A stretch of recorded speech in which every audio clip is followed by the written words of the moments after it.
My love affair began with the book a few years ago, and I knew at that time that it was going to be a film, so I think I had kind of been dreaming about this character ever since and what it would be like to play her one day, if that would be a possibility. So when it came about, it was just, you know, it was just so exciting. It was something I had been dreaming of for a long time.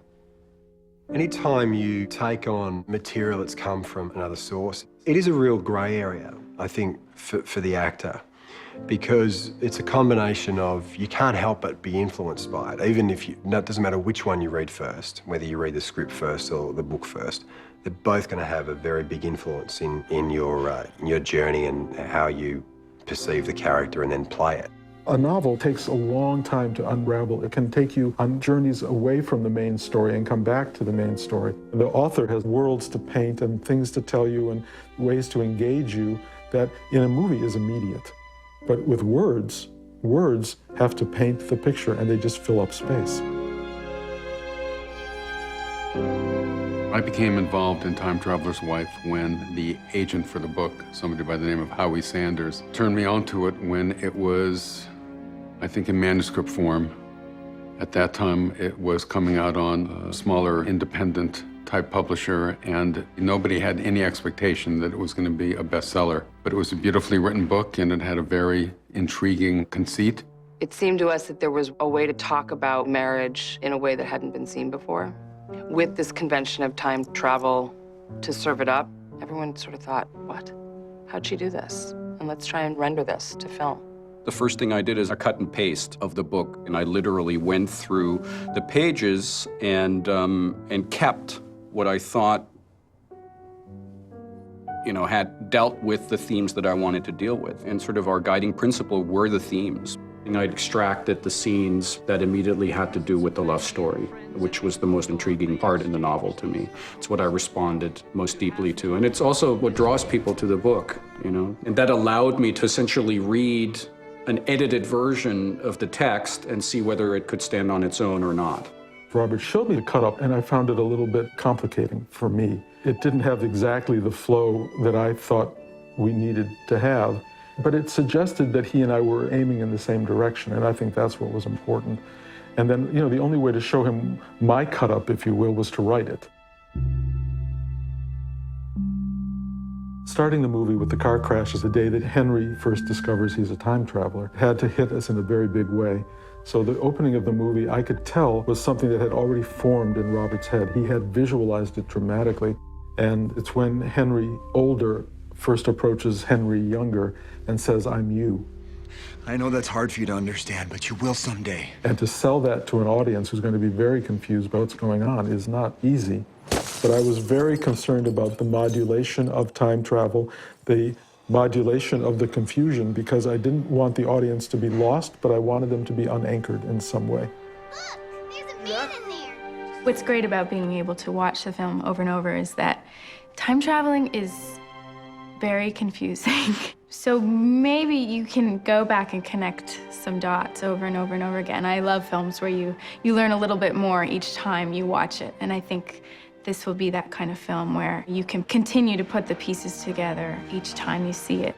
Structurally, a novel and a movie are different. And the structure of the book is there are little titles for every chapter that tell you the age of each of the characters and the time frame, because they're jumping around in time so much. And when you read a book, it's very interesting. You read a book and the mind engages in ways that it does not in a movie. You were trying to go, well, if he's this age and he's that age here and she's this age and that age, what does that mean? The minute that happens watching a movie, you're not in the movie.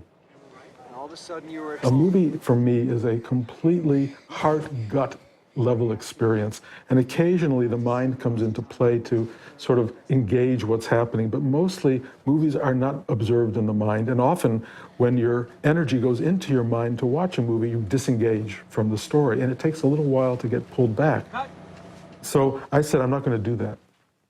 I want to tell the whole movie, the entire story, as an emotional journey and with an emotional through line. And I wanted the love story, really, to dictate how that movie worked. And I thought that if I get the love story right, all the movement around in time will work. The movie is not a sci-fi movie. It has a sci-fi conceit because of the time traveling, but it really is about two people trying to make the relationship work. And the time travel is just the catalyst for what keeps these two people apart. What's curious, though, is a lot of people seem to think that there are set rules for time travel. We encountered this when we put it in front of an audience first, where people were convinced that one iteration of Henry could never possibly meet another iteration of Henry, because then something incredibly awful would happen. Because there's so much time travel lore out there now, people seem to be more willing to accept one version of it versus another version. I'm alone for 2 weeks, and now there's two of you. Unbelievable.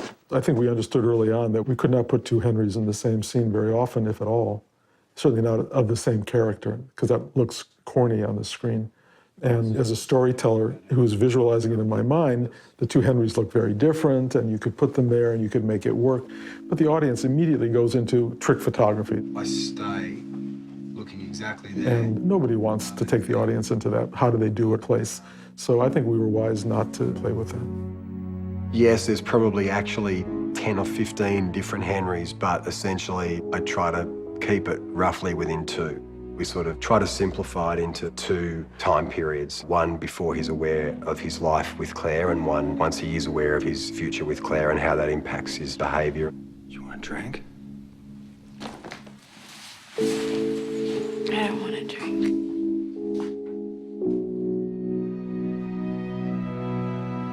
When I read the script and the book, I felt like the most important element here was the relationship between Henry and Claire, and that was going to be the focus for me. There were elements in the book that I felt very strongly about that needed to be present, not so much in the written word, but they were very physical things. For example, one of the earliest conversations I had with Rachel in rehearsal was that I just felt like they were completely inseparable physically. That was to me, that was like one of the most overriding things I got from the book, that they were an extremely intimate couple. And so a lot of times those things can be played without it being written, whether it be how one looks at another person or how one touches someone. It does affect the layering of that stuff. Tell me again. How do we meet? Claire's arrival is this compounding of confusion in which he knows that he doesn't know who this woman is, but he knows she loves him, and he knows she's worthy of being loved. And you have this wonderful exploration between the two of them. You can sense their love, I think, almost from the first moment, just partly because Rachel is so good in the film. She's glowing with love for Henry. Rachel, I think, knew the book maybe just about better than anyone I'd met. You know, she really knew her material very, very well and had very, very clear ideas. But, you know, never at the expense of Henry or myself. You know, a book is just so rich and so detailed, and Audrey just did such a beautiful job with describing these people that, you know, I can't help but glimpse back and take, like, little bits and pieces and sort of sew them all together. Action! The idea that in the book was told from alternating perspectives, Henry's and Claire's, telling the story, is something I abandoned in the script. Film kind of gives you two perspectives and allows you opportunities for the characters to express their points of view, and the director is responsible for taking the literary intent and visualize it dramatically. We tried to actually shift point of view in the scenes. We tried to find a cinematic equivalent for that, because obviously you can't have a running voiceover in the film, and you can't do an inner monologue in film. It's simply not possible. I mean, the worst book in the world can do something that the greatest filmmaker in the world can't do on film. It's just, again, the difference between the mediums. So yeah, there was, of course, an intrinsic challenge here, how to solve that. So sometimes it's Henry's scene, sometimes it's seeing it through Claire's eyes, the little girl running through the woods, meeting Henry for the first time. It's not a flashback, it's her telling a story. For the purposes of the narrative, we get her idealized version of how that scene unfolded and what happened there. And that's why everything is just pushed a little too far. The red of the blanket is very red. The green of her dress is very green. The pearls of her hair are just a little too perfect. So you're really not looking at a representation of what really happened, but you're looking at her memory. And then we dissolve from the eyes of the little girl to her eyes, and hopefully that signals to the audience that, you know, that's how she sees him. Robert was really into a sense of color, you know, a green and a yellow palette for Claire, something that was associated with the meadow. It was really important to us that Claire had red hair, and I think, you know, to be true to the book, I think her hair is almost a character in and of itself, and, you know, we both had images of Claire running through the meadow with this wild red hair flowing behind her. I love that we stayed true to that, and it was never sort of overbearing. It was just these light touches that in the end seemed to build a whole person. And I think what's great about this being based on a book is you get, you know, 400 some odd pages of information about the character. It's all valuable. I read the book many times to draw on that, whether it was in the script or not. In the book, I would say it's not a romantic relationship between Gomez and Claire, but it's a friendship that crosses the line. Because we don't have time to tell that story in the movie, and ultimately, I think even in the book, that part of the story is not crucial to the life's journey of Henry and Claire. I treat that, instead of as events that happened or will happen, as like a color. Hey, I don't really give a shit about you, okay? But Claire I care about, so why don't you tell me what the hell this is all about? The Gomez story just seemed to be one that we had to pull back. But what I love about Robert's direction, among many things, I love his direction, but he has a lot of subtext in his work. And anybody who knows the book will see the subtext and know why it's there. Definitely, Gomez, the way he looks at Claire, the way he comes over to see her and says, don't marry this guy, there's something else going on other than just a friendship. Hopefully what'll happen is there'll be a couple of moments in the movie and in that scene where the people who have read the book will go, ah, I see that. And maybe even the people that haven't read the book might have a hint that something's going along, but it's not going to slow the story down while we resolve it one way or the other. Robert really wanted to focus on the relationship between Henry and I. You know, you have a limited amount of time to express the story, and that was what was most important to him. So, you know, I focus more on that. I've been waiting for him my entire life, and now he's here. I mean, it's already happened. I couldn't even change it if I wanted to. Well, you're worse off than I thought. I didn't talk too much to Rachel about it because, for one thing, you don't want to crowd the other actor in case they've made other decisions about it. Actually, who I talked about it with was Jane McLean, who's playing Charisse, because if you have a triangle like that, maybe the person that you have feelings for, they might not know, but generally the person that you're with, they can always tell. So we sort of discussed what effect that would have on our relationship. You might not see it as much because it's kind of in the corner over there. You guys need anything? Oh, I'm good. Okay. Hey, Gomez. Hey, come outside for a minute. Why? It's cold out there. Don't be an old man. Come on, just take a second. As far as Ron is concerned, we did discuss the fact that he sort of had his eye on Claire in the novel, but I think what we discovered was that he also became a really good friend of Henry's, and I think in the end that became more important to him. The movie is going to exist alongside the book.